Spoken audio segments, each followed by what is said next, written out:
की, भारत माता की, छत्रपति शिवाजी महाराज की, छत्रपति शिवाजी महाराज की, संत विश्वेश्वर महाराज की, संत विश्वेश्वर महाराज की।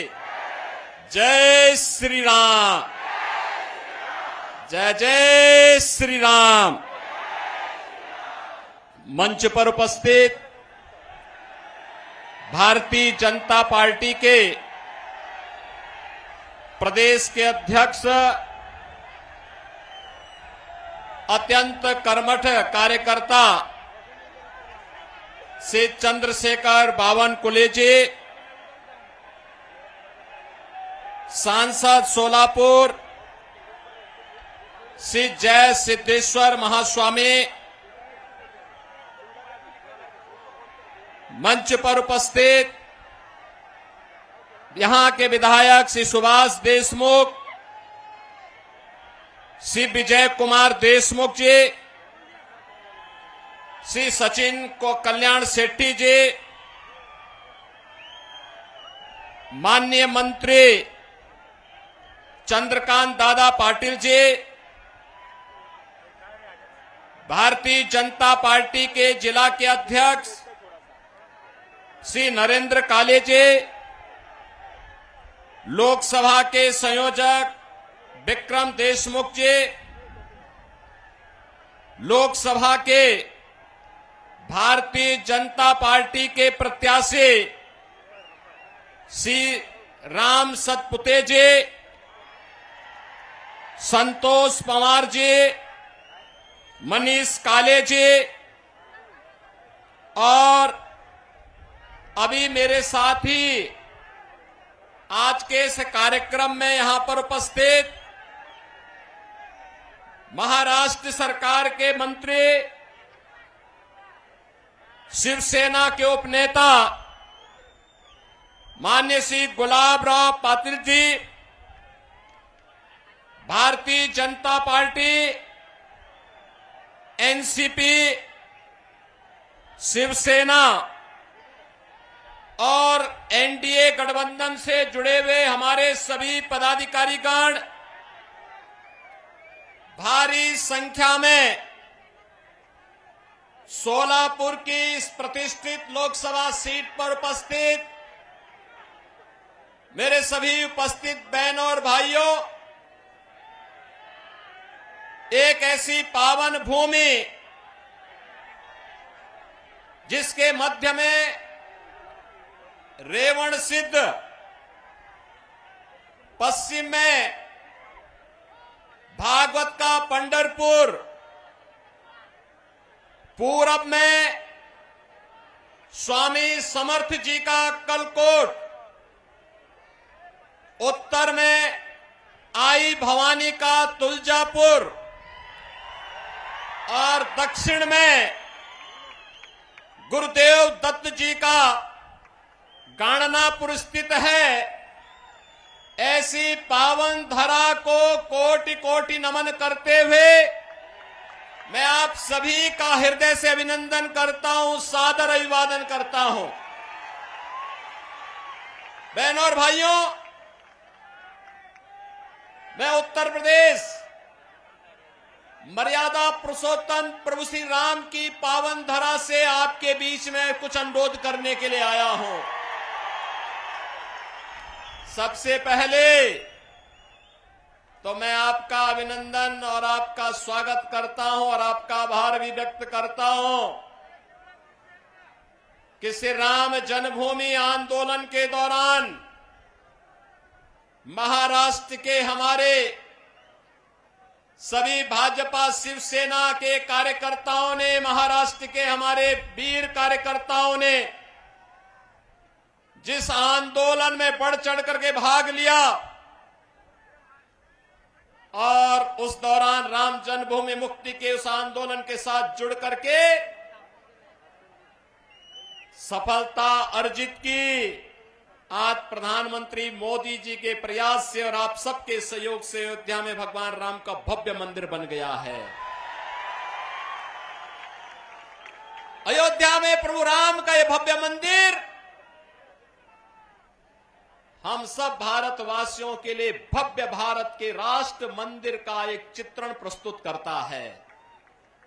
बहन और भाइयों, अयोध्या का राम मंदिर इस बात का संकेत है कि अगर हम एकजुट होकर के कार्य करेंगे तो सिद्धि हमें अवश्य प्राप्त होगी। कोई ताकत हमें रोक नहीं सकती है। मोदी जी ने,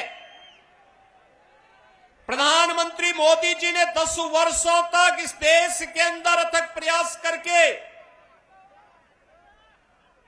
उनके प्रयासों में संविधान, महात्मा फूले, सावित्रीबाई फूले और सरदेव बाला साहब ठाकरे के विचारों की प्रेरणा प्रधानमंत्री मोदी जी के एक एक कार्य में झलकती है और उसी का परिणाम है पूरे देश के अंदर चारों ओर एक ही स्वर से लोग आवाज उठा रहे हैं। बहनों और भाइयों, 2 चरणों के चुनाव संपन्न हो चुके हैं।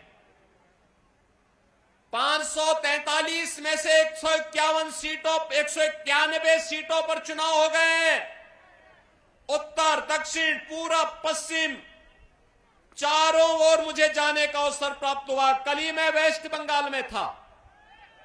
बहनों और भाइयों, मैं कह सकता हूं चारों ओर एक ही स्वर गूंज रहा है। अकेले उत्तर प्रदेश में 80 लोकसभा सीट है और चारों ओर एक स्वर से आवाज आ रही है कि फिर एक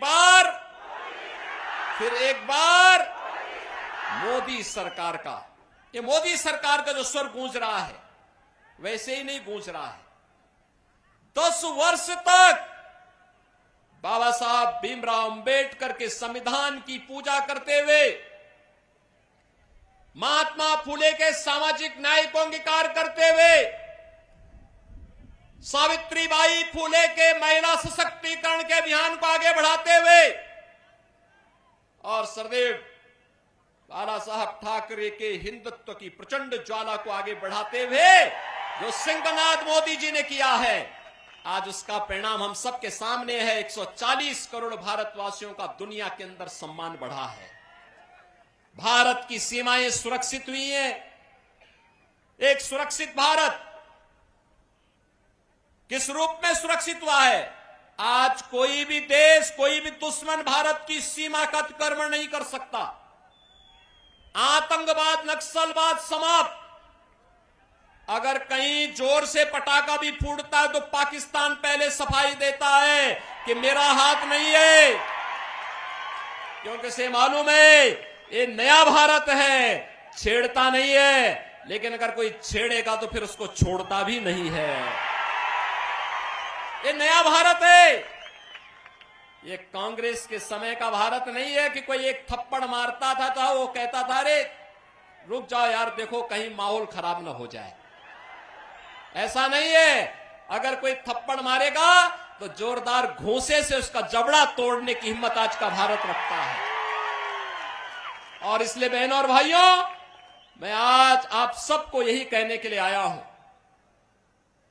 डेवलपमेंट का कार्य मोदी जी ने 10 वर्ष में जो तैयार किया है, ये विकसित भारत की आधारशिला बन चुका है। भारत आज दुनिया की सबसे बड़ी उभरती हुई अर्थव्यवस्था के रूप में स्थापित हुआ है। कौन ऐसा सच्चा भारतीय होगा जो अपने देश को विकसित भारत के रूप में न देखना चाहता होगा? हर भारतवासी की इच्छा है, क्योंकि जब मेरा देश आत्मनिर्भर होगा, विकसित होगा, तो हर चेहरे पर खुशहाली होगी, हर नौजवान के हाथ में रोजगार होगा, हर किसान आत्मनिर्भर होगा, हर बहन और हर माताएं, हर बेटियां स्वावलंबन की ओर अग्रसर होंगी, हर श्रमिक खुशहाल जीवन व्यतीत करेगा, हर व्यापारी का व्यापार बढ़ेगा। और यही तो मोदी जी चाह रहे हैं इसी भारत की परिकल्पना को साकार करने के लिए वे प्रयास कर रहे हैं। कांग्रेस ने तो गरीबी हटाओ का नारा दिया था, 65 वर्षों में गरीबी नहीं हटा पाए। मोदी जी ने मात्र 10 वर्ष में 25 करोड़ लोगों को गरीबी रेखा से ऊपर उठा करके खुशहाल जीवन व्यतीत करने के लिए छोड़ा। आज बहनों और भाइयों, पूरे देश के अंदर 80 करोड़ लोगों को फ्री में राशन मिल रहा है। 60 करोड़ लोगों को 5 लाख रुपए की आयुष्मान भारत की सुविधा मिल रही है। 50 करोड़ लोगों को जनधन अकाउंट खुल गए हैं। जो कांग्रेस पहले दिल्ली से आने वाले पैसे को, मुंबई से आने वाले पैसे को बंदर बांट कर देती थी, खा जाती थी, हड़प कर जाती थी, सेंधमारी करती थी, आज मोदी जी ने आपके लिए जनधन अकाउंट खोल दिया। पैसा सीधे उस अकाउंट में आएगा। कांग्रेस के लोगों को अब उसमें सेंधमारी करने का अवसर नहीं मिलेगा। बहनों और भाइयों, 12 करोड़ किसानों को किसान सम्मान निधि, 12 करोड़ घरों में शौचालय बन जाना, 10 करोड़ घरों में उज्ज्वला योजना का एलपीजी का सिलेंडर फ्री में पहुंच जाना और 4 करोड़ गरीबों को एक प्रधानमंत्री आवास मिल जाना, 2.5 करोड़ घरों में बिजली की रोशनी पहुंच जाना, इंफ्रास्ट्रक्चर में highway, railway, metro, rapid rail, IIT, IIM, triple IT, NIT, world class university, 1 district 1 medical college और एम्स की जो श्रृंखला पूरे देश के अंदर खड़ी हुई है, ये नए भारत को विकसित भारत के रूप में प्रस्तुत करने की आधारशिला है।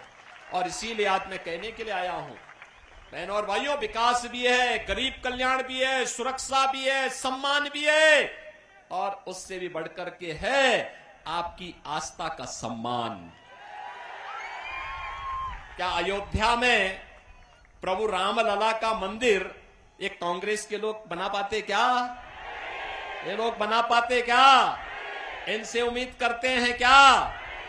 कांग्रेस के लोग तो क्या कहते थे राम हुए ही नहीं, और जब राम मंदिर बन गया तो फिर कहते थे कि मंदिर की डेट कब, जब राम मंदिर के लिए जब फैसला हो रहा था तो ये क्या कहते थे कि अगर फैसला होगा तो खून की नदियां बहेंगी। अरे हमने कहा देखो हम हैं यूपी में, चिंता मत करो, तो खून की नदियां नहीं, एक मच्छर भी नहीं मरने वाला, चिंता मत करो। बहनों और भाइयों, यूपी में पिछले 7 वर्ष में एक भी दंगा नहीं हुआ। 25 करोड़ की आबादी है, एक दंगा नहीं, कोई कर्फ्यू नहीं, और बड़े बड़े माफिया, एक तरफ राम मंदिर बना है और दूसरी तरफ बड़े बड़े माफियाओं का राम नाम सत्य है की यात्रा भी निकल गई है। ये है यूपी। लेकिन मैं केवल आपसे कहने के लिए आया हूं, ये लोग आपकी आस्था का सम्मान नहीं कर सकते, कांग्रेस के लोग नहीं कर सकते।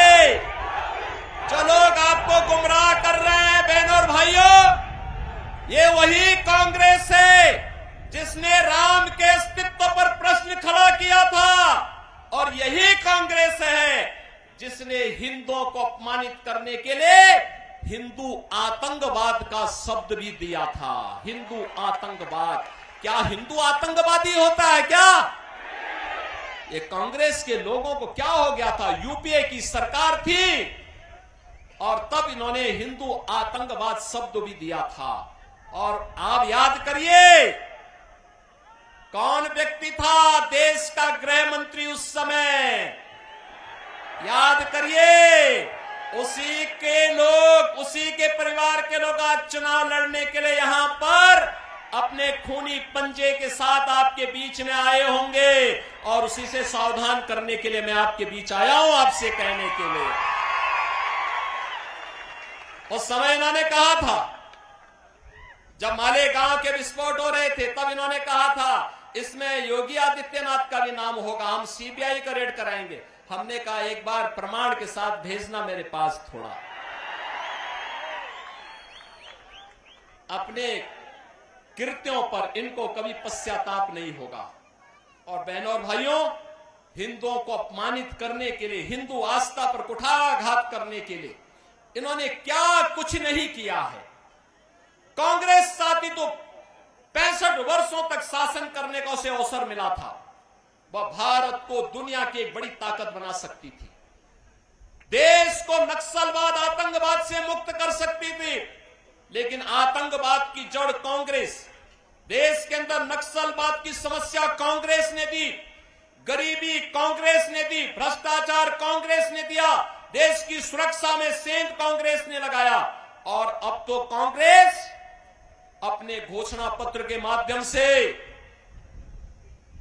ओबीसी, अति पिछड़ी जाति यानी पिछड़ी जाति के आरक्षण पर और अनुसूचित जाति जनजाति के आरक्षण पर भी सेंधमारी करने का प्रयास कर रही है।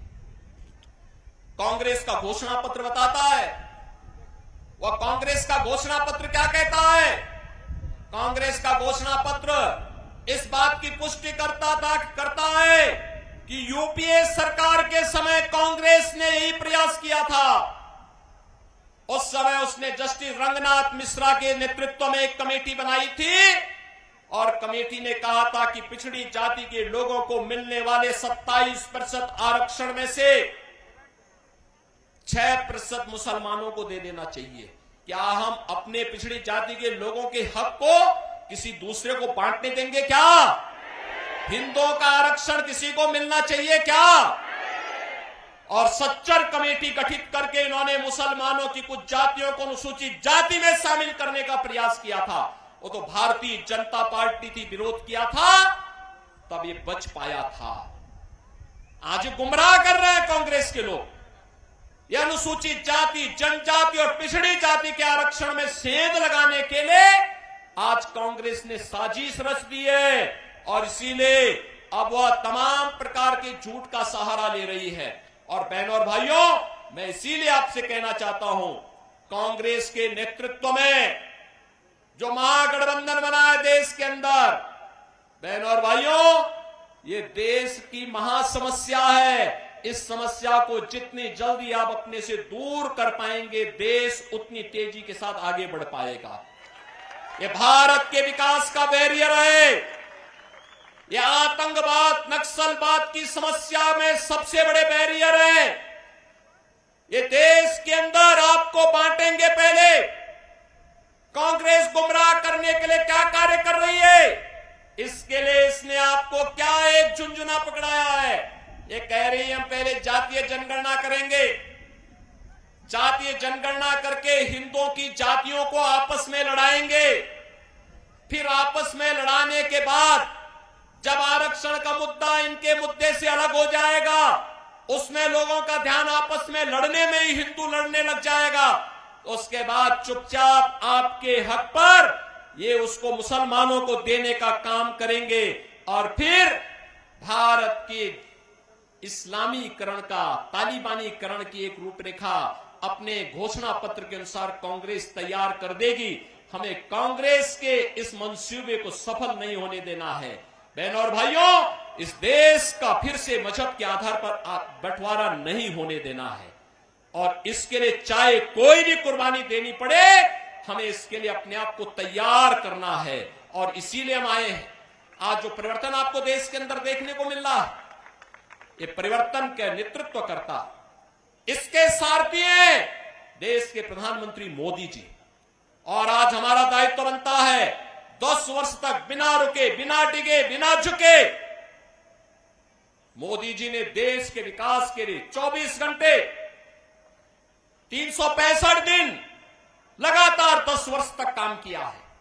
और आज इसीलिए मैं आपसे अपील करने के लिए आया हूं, अगर मोदी जी अपने स्तर पर मेहनत करते हैं, कार्य करते हैं, देश के लिए सोचते हैं, नेशन फर्स्ट के लिए कार्य करते हैं, मोदी जी नेशन फर्स्ट की बात करते हैं और कांग्रेस और उनके गठबंधन के लोग फैमिली फर्स्ट की बात करते हैं। यही अंतर है। मोदी जी देश की बात करते हैं, वे परिवार की बात करते हैं। मोदी जी कहते हैं भारत को विकसित बनाएंगे, वे कहते हैं नहीं, हम भारत को बंटाधार कर देंगे, बांटना चाहते हैं देश को। क्या भारत को बांटने वालों का साथ देंगे क्या? बहनों और भाइयों, देश के अंदर जो सुरक्षा का माहौल है, देश के अंदर विकास का जो माहौल है, भारत का जो दुनिया के अंदर सम्मान बढ़ा है, मोदी जी नेतृत्व करता है, मोदी जी को श्रेय जाता है, लेकिन उससे बढ़कर का श्रेय आपको है, क्योंकि आपने मोदी जी पे विश्वास किया है। और इसीलिए इसके लिए मैं आपका अभिनंदन करता हूं और इसीलिए आपसे अपील करता हूं, आपका एक वोट, आपका एक वोट अगर गलत दिशा में जाता है, आतंकवाद का पुराना दौर वापस आ जाता है। लेकिन अगर भारतीय जनता पार्टी के पक्ष में जाता है, आत्मनिर्भर और विकसित भारत की परिकल्पना को साकार करता है।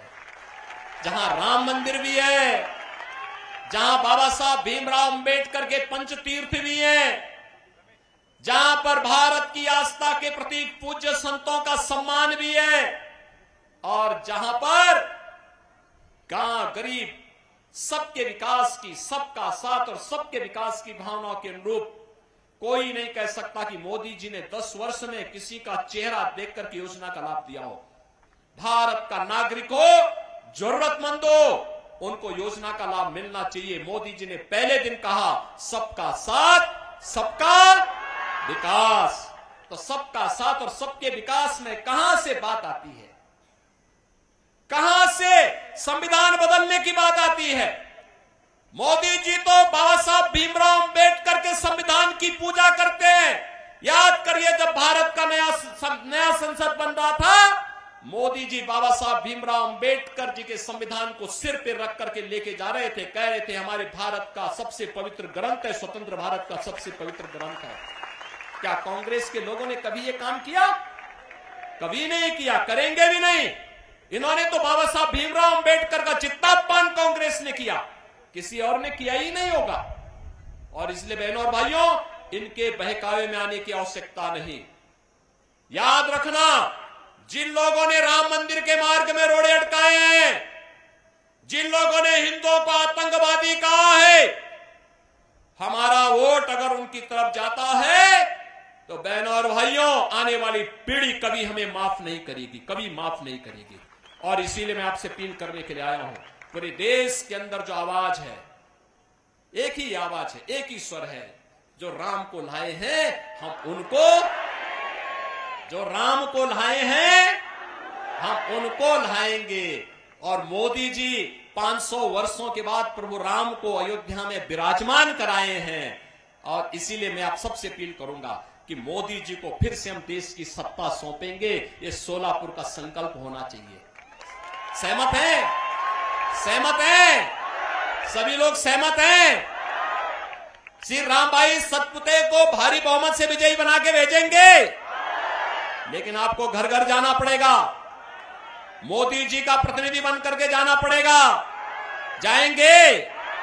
श्री चंद्रशेखर बावन कोलेज जी का प्रतिनिधि बन करके जाना पड़ेगा। जाएंगे? श्री देवेंद्र फडणवीस का प्रतिनिधि बन करके जाना पड़ेगा। जाएंगे? मुख्यमंत्री शिंदे जी का प्रतिनिधि बन करके जाना पड़ेगा। जाएंगे? सभी लोग सहमत हैं? बहनों और भाइयों, आप अगर जाएंगे, भारी बहुमत से विजयी बनाएंगे, तो आपको भी हम आश्वासन देते हैं, जैसा परिवर्तन आपको यूपी में दिखाई दिया है, वैसे ही परिवर्तन पूरे देश के अंदर भारतीय जनता पार्टी सरकारों के अंदर देखने को मिलेगा। सहमत है ना? सभी लोग सहमत हैं? तो फिर मेरे साथ बोलेंगे, भारत माता की, भारत माता की, भारत माता की, वंदे वंदे वंदे। इस गीत के जरिए अपने निजी YouTube चैनल पर डाल रहे हैं, आपको पसंद लहराएंगे, यूपी में फिर से हम भगवा लहराएंगे, यूपी में फिर से हम भगवा लहराएंगे। हाँ।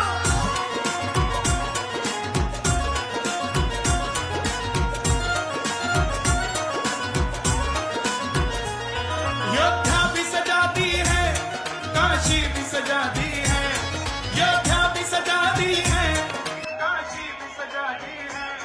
मेरे श्याम कृपा कर दो, घनश्याम कृपा